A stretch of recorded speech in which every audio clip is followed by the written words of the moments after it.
What's up, college football fans? If you told me at the beginning of the season that Indiana would be the #1 seed in the college football playoff, I would have laughed you out of the room. But here we are, and Selection Sunday just delivered one of the most incredible stories in college football history. The bracket is set, 12 teams, 1 national championship, and the second losingest program since the FBS era began is sitting at the top of the mountain. Let's break down everything that happened, every matchup, and the controversies that have fans absolutely losing their minds right now. But first, Indiana, the Hoosiers, 13-0, undefeated, #1 overall seed. Under Curt Cignetti, this program has gone from bottom feeder to playoff contender to now the team everyone has to beat. They shocked Ohio State in the Big Ten championship game, and quarterback Fernando Mendoza, the Heisman frontrunner, put on an absolute clinic. This is Indiana's second straight playoff appearance, but last year they were a 10 seed and got bounced by Notre Dame in the first round. This year, they've got a first-round bye, home field advantage through the Rose Bowl, and a legitimate shot at cutting down the nets. Sorry, wrong sport, but you get the idea. This is March Madness energy in December. Let's talk about those first-round byes, because that's where championships are won. The top 4 seeds all get to rest up, avoid that brutal opening weekend, and watch everyone else beat each other up. At number 2, we've got Ohio State, the defending national champions. They lost 1 game all season, to Indiana, but don't sleep on the Buckeyes. They replaced both coordinators, their quarterback, and a ton of stars from last year's title team, and they still went 12-1. They opened the season with a statement win over then #1 Texas, and they've been dominant ever since. Ryan Day has this team clicking, and you better believe they want revenge on Indiana. The 3 seed? Georgia.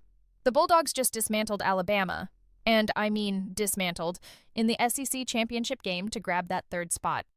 They're on a 9-game winning streak, and while they might not be as scary as those back-to-back national championship teams from 2021 and 2022, they're still Georgia. Quarterback Gunnar Stockton is leading a balanced, battle-tested squad that knows how to win big games. Do not overlook the Dogs. And at number 4, we've got Texas Tech. Yes, Texas Tech. The Red Raiders went all in on NIL money thanks to billionaire booster Cody Campbell, and it paid off. They're 12-1, Big 12 champs, and they have been rolling. Their only loss? Arizona State, when quarterback Baron Morton was injured. Since then, they've outscored opponents 245 to 43 over their last 6 games. That's not a typo. They're averaging over 40 points a game while giving up like 7. Insane. Now let's get into the first round because this is where things get spicy. Starting at the bottom, we've got the 12-seed James Madison heading to Eugene to take on the 5-seed Oregon Ducks. JMU won 11 straight after losing to Louisville in Week 2, and they grabbed that Sun Belt title. But here's the thing. Oregon's defense is elite. They call it the no-fly zone because only 3 teams all season have thrown for more than 140 yards against them. James Madison's going to need magic to pull this upset. But hey, it's the playoff. Anything can happen. At the 11-12 matchup, Tulane travels to Ole Miss. This is actually a rematch from Week 4 when the Rebels destroyed Tulane 45-10. But the Green Wave are a different team now, led by coach John Sumrall, who's staying for the playoff run even though he took the Florida job. Their quarterback, Jake Retzlaff, has more rushing touchdowns than passing touchdowns, which tells you everything about their style. Ole Miss, meanwhile, just promoted Pete Golding from defensive coordinator to head coach after Lane Kiffin bolted for LSU. Drama everywhere. The 8-9 game is juicy, Oklahoma hosting Alabama. And here's the kicker. The Sooners already beat the Crimson Tide less than a month ago, 23-21. Alabama is the first 3-loss team to ever make the playoff, and they're catching heat for it.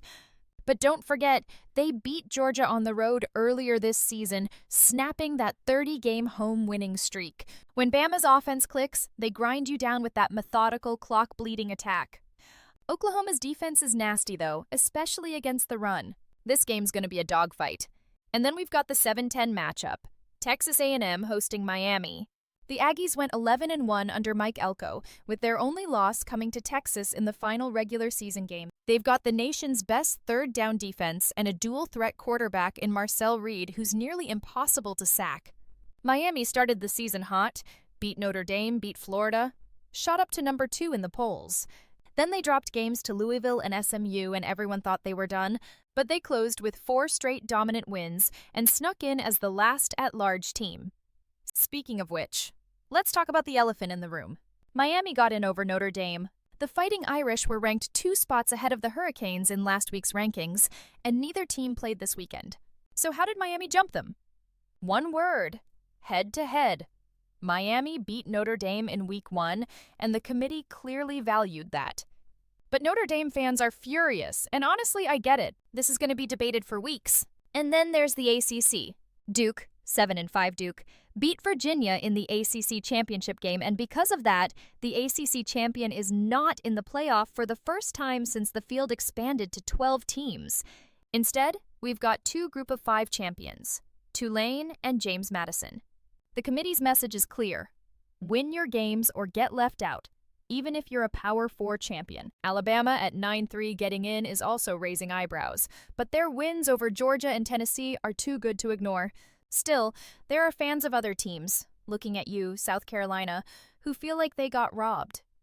So what's going to happen? Here are my bold predictions. First round upsets. I'm taking Miami over Texas A&M. The Hurricanes have too much firepower, and if they catch the Aggies sleeping, they can absolutely steal one on the road. I'm also not counting out Tulane against Ole Miss. That interim head coach situation could create some chaos. Quarterfinals. I think Indiana handles business in the Rose Bowl. Ohio State cruises in the Cotton Bowl.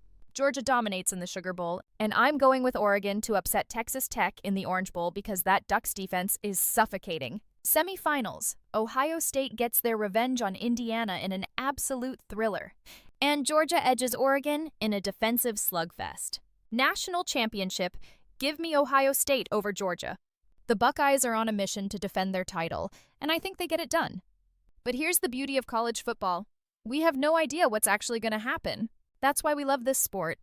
Cinderella stories, upsets, heartbreak, glory. It's all on the table. Indiana's at the top of the mountain right now, and they've earned every bit of it. Curt Cignetti has built something special in Bloomington, and whether they win it all or not, this season is already one for the history books. What do you think? Who's cutting down the nets, hoisting the trophy when it's all said and done? Drop your predictions in the comments below. And if you're hyped for this playoff, smash that like button and subscribe because we're covering every single game, every upset, every moment. This is going to be the best college football playoff ever. Let's enjoy the ride. I'll catch you in the next one.